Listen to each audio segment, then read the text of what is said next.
নারী টি-20 বিশ্বকাপ খেলতে ইংল্যান্ড যাচ্ছে বাংলাদেশ নারী ক্রিকেট দল। দেশ ছাড়ার আগে সংবাদ সম্মেলনে টাইগ্রেস অধিনায়ক নিগার সুলতানা জ্যোতি এবারের বিশ্বকাপে তাদের লক্ষ্য ও প্রস্তুতির কথা জানান। তিনি বলেন, ব্যক্তিগত নৈপুণ্যের চেয়ে দলগত ক্রিকেট খেলাই তাদের মূল লক্ষ্য। নিজের ইনজুরির বিষয়েও রাগঢাক ছাড়াই কথা বলেন তিনি।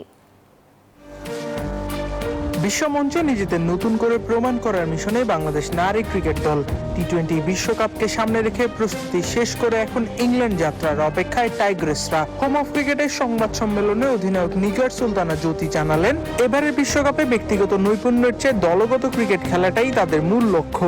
যে অবস্থান এখন এবং কিছু প্লেয়ার আছে অনেক বেশি কনসিস্টেন্ট টিমের জন্য, স্পেশালি টি-20 ফরম্যাটটা অনেক বেটার ওয়েতে ক্রিকেট খেলতেছে ইন্ডিভিজুয়ালি। সো যদি আমরা কালেকটিভলি ক্রিকেটটা খেলতে পারি ওয়ার্ল্ড কাপের মতো স্টেজে, সো ডেফিনেটলি বেটার রেজাল্ট পাবো লাস্ট অনেক ওয়ার্ল্ড কাপের থেকে। যুক্তরাষ্ট্রের 1 নম্বর জিম চেইন গোল্ড জিম এখন আবারও বাংলাদেশে।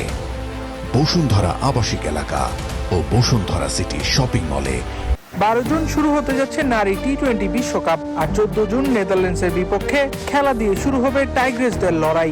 নিগার সুলতানা জ্যোতির দলের কাছে প্রতিটি ম্যাচই গুরুত্বপূর্ণ, তবে শক্ত প্রতিপক্ষের বিপক্ষে লড়াই করে নিজেদের সামর্থ্যের সেরাটা দিতে চায় তার দল। টাইগ্রেস অধিনায়ক জানান, ইংল্যান্ডের কন্ডিশনের সঙ্গে মানিয়ে নিতে প্রস্তুতিটাও হয়েছে পরিকল্পনা অনুযায়ী। এছাড়াও নিজের ইনজুরি নিয়েও খোলামেলা কথা বলেন টাইগ্রেস অধিনায়ক। বিশ্বের কোনো প্লেয়ারই আসলে বলতে পারবে না তার কোনো ইনজুরি নেই, ছোটখাটো প্রবলেম ইস্যু থাকে, বাট সেগুলো ম্যানেজ করে সবাই খেলে। সো ওই সেম জায়গাতে আমি এবং বাকি প্লেয়াররাও।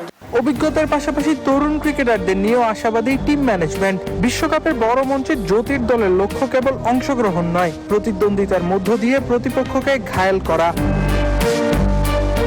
আবরার আল দাইয়াম, নিউজ 24, ঢাকা।